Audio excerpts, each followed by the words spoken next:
Hi friends, உங்க எல்லாருக்கும் என்னுடைய அன்பான வணக்கம். இது ஷர்மிளா பிராங்கோவின் நிதமும் நின்னை நினைத்து நாவல் பகுதி 21. வாசிப்பது ஷர்மிளா பிராங்கோ. வாங்க ஃப்ரெண்ட்ஸ், தொடர்ந்து கதையை கேட்கலாம்.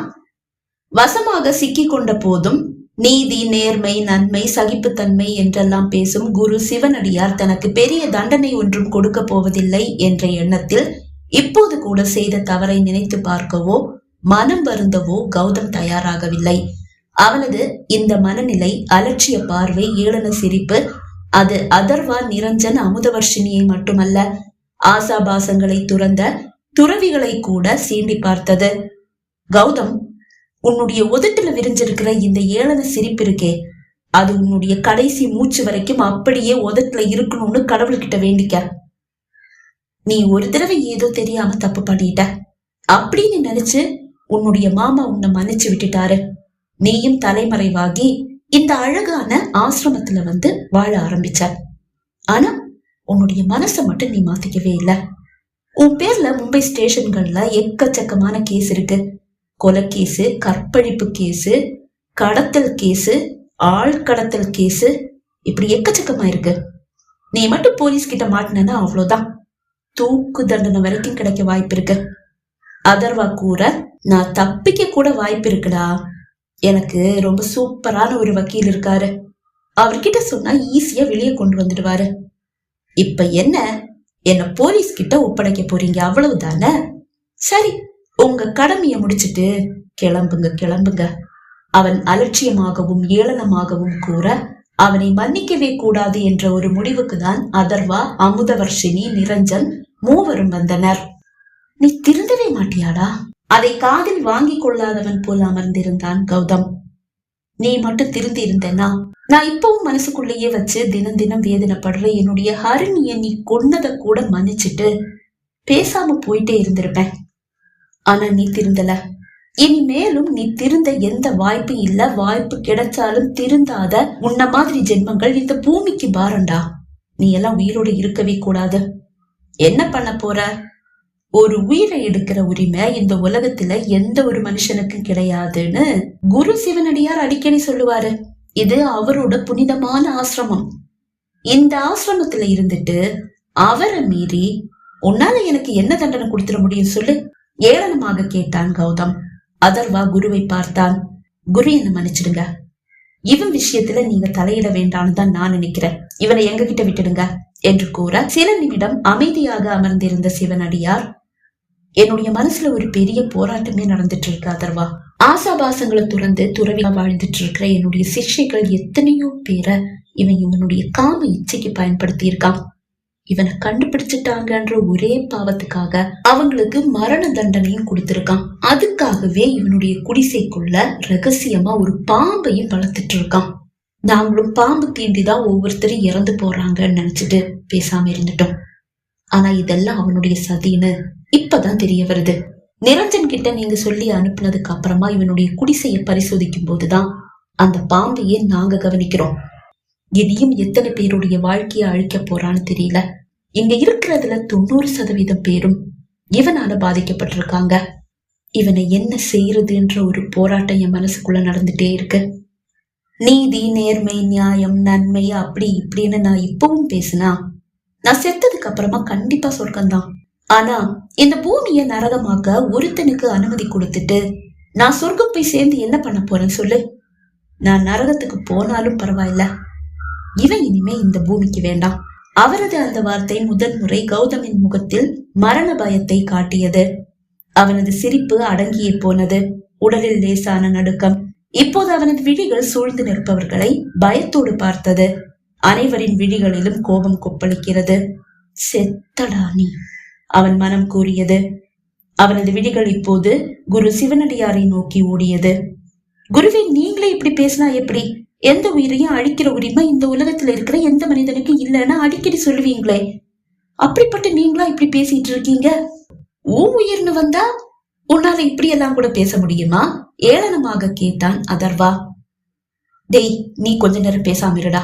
நான் ஏன் குரு கிட்ட பேசிட்டு இருக்கேன். மீண்டும் குரு சிவனடியாரை பார்த்தவன், குருவே, இந்த ஆசிரமத்துல எனக்கு சுதந்திரம், பாதுகாப்பு எல்லாமே இருக்குன்ற நம்பிக்கையில தானே நான் இந்த ஆசிரமத்துல ஒரு துறவி மாதிரி வாழ்ந்துட்டு இருக்கேன். ரொம்ப சந்தோஷமா சுதந்திரமா நான் இருந்தேனே. அந்த சுதந்திரம், பாதுகாப்பு எல்லாம் எனக்கு இங்க கிடைக்காதா? கோபமாக அவனை பார்த்த குரு, நீ இந்த ஆசிரமத்துல சுதந்திரத்தையும் பாதுகாப்பையும் அனுபவிக்கிற. அதே சுதந்திரத்தையும் பாதுகாப்பையும் நம்பிதானே இங்க இருக்கிற எல்லா துறவிகளும், பெண் துறவிகள், ஆண் துறவிகள் எல்லாருமே இருக்காங்க. ஆனா அவங்க சுதந்திரத்துக்கும் அவங்க பாதுகாப்புக்கும் நீ ஏதாவது சின்ன ஒரு மதிப்பாவது கொடுத்தியா? அவங்க சுதந்திரத்துக்கும் பாதுகாப்புக்கும் தலையா இருக்கிற உன்ன மாதிரி விஷக்கிருமியை என்ன பண்றதுன்னு நீயே சொல்லு.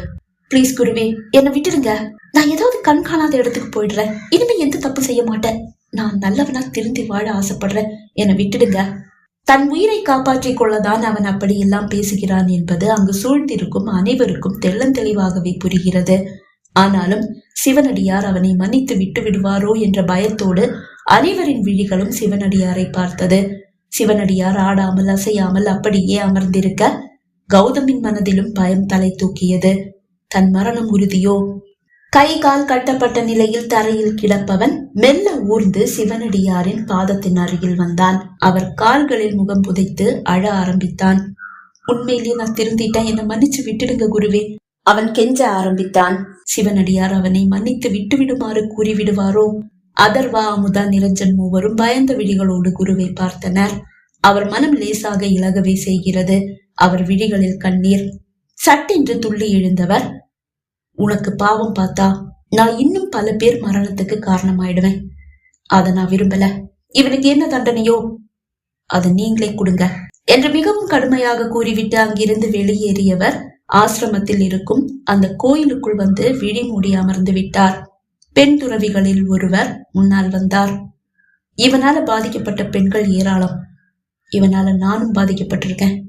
ஆனாலும் இவனை மன்னிக்கதான் எனக்கு தோணுது. ஏன்னா நான் இப்ப ஒரு துறவியா இருக்கேன். ஆசாபாசங்களை, விருப்பு வெறுப்புகளை எல்லாம் துறந்த ஒரு துறவி. ஒரு எதிர்பார்ப்போடு அவரை பார்த்தான் கௌதம். ஆனாலும் இவனை தண்டிக்க கூடாதுன்னு நான் சொன்னா, குரு சிவனடியார் சொன்ன அதே பாவத்துக்கு நான் ஆளாக வேண்டியதா இருக்கும். இனியும் எத்தனையோ மரணங்களுக்கு நான் காரணமாக வேண்டியதா இருக்கும். அதனால இவனுக்கு என்ன தண்டனையோ அதை கொடுங்க, அதுதான் சரி. அதை கேட்டதும் வேதனையோடு அந்த பெண் துறவியை பார்த்த கௌதம், நீங்களுமா என்று கேட்டான். அவர் அதற்கு பதில் ஒன்றும் கூறவில்லை. பாத்தியாடா, உன்னால இவங்க எல்லாருமே பாதிக்கப்பட்டிருக்காங்க. அப்படி இருந்தும் இவங்க உன்னை மன்னிக்க தயாரா இருக்காங்க.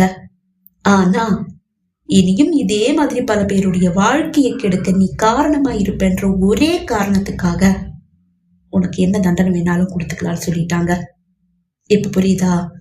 செஞ்ச பாவம் திருந்தாத வரைக்கும் துரத்தி துரத்தி பழி வாங்கதான் செய்யும். இந்த புனிதமான ஆசிரமத்தை நீ வேணும்னா ஒரு கொலைக்களமா மாத்தி இருக்கலாம். ஆனா அந்த தப்ப நாங்க செய்ய மாட்டோம். ஊர்ல இருக்கிற பல பெண்களுடைய வாழ்க்கையை நீ கெடுத்திருக்க. அதனால உனக்கு என்ன தண்டனை கொடுக்கணும்ன்ற முடிவையும் ஊர் மக்கள் கிட்டயே ஒப்படைக்கிறேன். உன்ன மாதிரியான ஆட்களுக்கு இது ஒரு பாடமா இருக்கணும். அவனை இழுத்து கொண்டு வந்து ஊர் மக்களின் மத்தியில் நிறுத்திய அதர்வா நிரஞ்சன் அவன் செய்த குற்றங்களை ஒன்று விடாமல் கூற கோபத்தில் ஊரை கொந்தளித்தது. இதற்கிடையில் அதர்வா கொடுத்த தகவலின்படி காவலர்களும் அங்கு வந்து சேர்ந்தனர். கலைச்செல்வி மரணத்துக்கு இவன் தான் காரணம்னு உறுதியாயிடுச்சு. அது மட்டும் இல்ல, சில பெண்கள் ரொம்ப ரகசியமா என்ன வந்து பார்த்து அவங்களுக்கு நடந்த விசித்திர சம்பவத்தை பத்தி சொல்லி புகாரும் கொடுத்திருக்காங்க. அதுக்கெல்லாம் காரணம் இவன் தானு இப்ப தெளிவாயிடுச்சு. சில பேர் குரு சிவஞானம் மேல சந்தேகம் இருக்குன்னு ரொம்ப தெளிவாவே புகார்ல சொல்லி இருக்காங்க. இவனை அரெஸ்ட் பண்ணி கோர்ட்டுக்கும் ஜெயிலுக்கும் கூட்டிட்டு போய் அரசாங்க பணத்தையும் எங்க நேரத்தையும் வீணடிக்கணுமான்னு நான் யோசிக்கிறேன். நம்ம சட்டத்துக்குள்ள 1000 ஓட்டைகள் இருக்கு. அதுல இருக்க ஏதாவது ஒரு ஓட்ட வழியா ஏதாவது ஒரு வக்கீல் இவனை வெளியே எடுத்துட்டா திரும்பவும் இவன் பின்னாடி எங்களை மாதிரியே வேற ஒரு ஸ்டேட் போலீஸ் அலைய வேண்டியதா இருக்கும். அதனால பாதிக்கப்பட்ட நீங்களே இவனுக்கு என்ன தண்டனை கொடுக்கணுமோ அதை கொடுங்க என்று கூறிய இன்ஸ்பெக்டர் அதர்வாவை பார்த்தார். மிஸ்டர் அதர்வா, நீங்க சொன்னதுதான் சரி. பாதிக்கப்பட்டவங்க கையில தான் தீர்ப்பையும் கொடுக்கணும். முதல் தடவை மனசாட்சிக்கு பிடிச்ச ஒரு முடிவை நான் எடுத்திருக்கேன். மன நிறைவோடு நான் இங்க இருந்து போறேன். எல்லாம் முடிஞ்சதுக்கு அப்புறமா போன் பண்ணுங்க, நாங்க வரோம். இந்த விஷயத்துல வேற எந்த பிரச்சனையும் இந்த ஊருக்கோ ஊர் மக்களுக்கோ வராம நான் பாத்துக்கிறேன் என்று கூறி காவலர்களோடு அவர் திரும்பி நடக்க, சார் பிளீஸ் சார், என்ன கைது பண்ணி கூட்டிட்டு போயிடுங்க சார், என்ன கோர்ட்ல ஒப்படைங்க சார், கோர்ட் என்ன தண்டனை கொடுத்தாலும் அதை நான் வாங்கிக்கிறேன், தூக்கு தண்டனையா இருந்தாலும் அதை நான் வாங்கிக்கிறேன், ஆனா இவங்க கிட்ட மட்டும் என்ன விட்டுட்டு போயிடாதீங்க சார், பிளீஸ் சார், இவங்க என்ன சித்திரவதை பண்ணியே சாகடிச்சிடுவாங்க, அதை என்னால தாங்க முடியாது sir, please sir, please sir. Gautham கெஞ்சி கொண்டே இருக்க போலீஸ் வாகனம் அங்கிருந்து கிளம்பி விட்டது. அடுத்த நொடி அவன் கன்னத்தில் பலார் என்ற ஒரு அடியும் வீழ்ந்தது. அடித்தது யார் என்று பார்த்தான். கோபமாக நிற்கிறாள் பாலநாகம்மா. அதன் பிறகு சரமாரியாக 4 திசைகளில் இருந்தும் அடி உதை என்று வந்து வீழ்ந்தது. அடியின் தீவிரத்தில் ஐயோ அம்மா என்று அவன் கத்த ஆரம்பித்தான். சிறிது நேரத்திலேயே அவன் பாதி மயக்கத்திற்கும் சென்று விட்டான். அதன் பிறகு அவனை யாரும் ஒன்றும் செய்யவில்லை. ஒரு மணி நேரம் கழித்து அவன் முகத்தில் தண்ணீர் தெளிக்கப்பட்டது. மெதுவாக விழிகளை திறந்து பார்த்தான். அவன் முன் நிற்கிறான் அதர்வா. அவன் கையில் ஒரு பெட்டி. ஆம், அவன் அவனது குடிசையில் மிகவும் ரகசியமாக பத்திரமாக வளர்த்து கொண்டிருக்கும் அவனது பாம்பு இருக்கும் பெட்டி. அவன் விழிகளில் பயம் படர்ந்தது. அந்த பெட்டியை அதர்வா திறக்க, பாலூற்றி வளர்த்தவன் என்று கூட பாராது ஓங்கி அவன் கன்னத்திலேயே ஒரு கொத்து கொத்தியது அந்த பாம்பு. 2 நாட்கள் ஓடிவிட்டன. அதர்வா அமுதவர்ஷினியோடு அப்போதுதான் வீடு வந்து சேர்ந்தான். ஹாலில் அவனது அப்பா அம்மாவோடு அமர்ந்து பேசிக் கொண்டிருக்கிறார் ஹரிணியின் அப்பா. அதர்வா அமுதவர்ஷினி இருவரையும் கண்டதும் முகம் மலர்ந்தவர், 2 பேர் எப்படி இருக்கீங்க என்று கேட்டார். நல்லா இருக்கும் அங்குள், இருவரும் கூற, அவரது விழிகள் இப்போது அதர்வாவை பார்த்தது. உன்னை பார்த்து பேசணும், உனக்கு நன்றி சொல்லணும்னு தான்ப்பா இவ்வளவு நேரம் உனக்காக காத்துட்டு இருந்தேன். நீ இப்ப வந்துடுவேன்னு அப்பா சொன்னாரு. என்ன விஷயம் அங்குள் என்று கேட்டவன் அவர் அருகில் வந்து அமர்ந்தான். நான் உன்கிட்ட ஹரிணி அடிக்கடி கனவுல வந்து பேசிட்டு போறான்னு சொன்னேன்ல. ஆம் என்று அவன் தலையசைத்தான். அது கனவு இல்லைன்னு இப்ப எனக்கு தோணுதுப்பா. அவன் புரியாமல் அவரை பார்த்தான். இப்போ 2 நாளா அவ என் கனவுல வர்றதே இல்ல.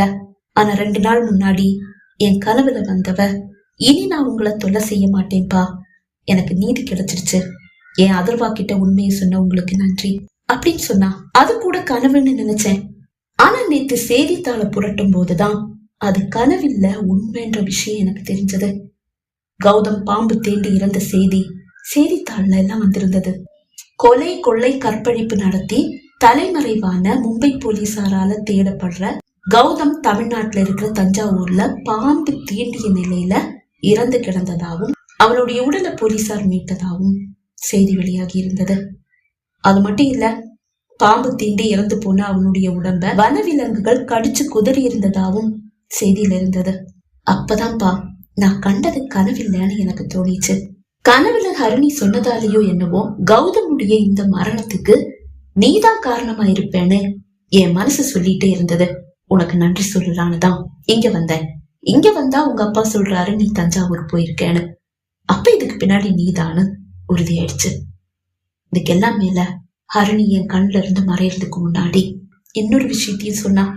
அது என்ன ரொம்ப பாதிச்சிடுச்சு. அதனாலயே உன்னை பார்க்கணும்னு தோணிச்சுப்பா. நான் இப்பவும் ஒருத்தருடைய மனசுல வாழ்ந்துட்டு இருக்கேன்னா அது என்னுடைய அதர்வா மனசுல மட்டும்தான். அவர் மட்டும்தான் இன்னைக்கு வரைக்கும் என்னை மறக்காம மனசுக்குள்ளேயே வச்சிருக்காரு. என் தங்கச்சி ஹாசினி உங்களுக்கு இருந்ததால அவ முகத்தை பார்த்து நீங்க என்ன மறந்துட்டீங்க. மறந்தது மறந்ததாவே இருக்கட்டும். இனி நான் உங்க முன்னாடி வரமாட்டேன், உங்களை தொல்லை பண்ண மாட்டேன் அப்படின்னு சொல்லிட்டு தான்ப்பா மறைஞ்சு போனா. அதை கேட்டு அதர்வா விழிகள் பனித்தன. சரிப்பா, நான் போயிட்டு வரேன் என்று கூறி அவர் விடை பெற்றுக் கொண்டார். தான் கூட தவறு செய்யும் போது தன் கனவில் ஹரிணி வந்து செய்வது தவறு என்று கூறியது கனவில்லையோ என்ற சந்தேகம் அதர்வா மனதில் முதன்முறை எழுந்தது. ஹரிணி அப்பாவை வழி அனுப்பிவிட்டு அறைக்கு வந்த அதர்வா உடை மாற்ற தயாராகும் அமுதவர்ஷினியை கண்டதும் கதவை சாத்தி தாழிட்டான்.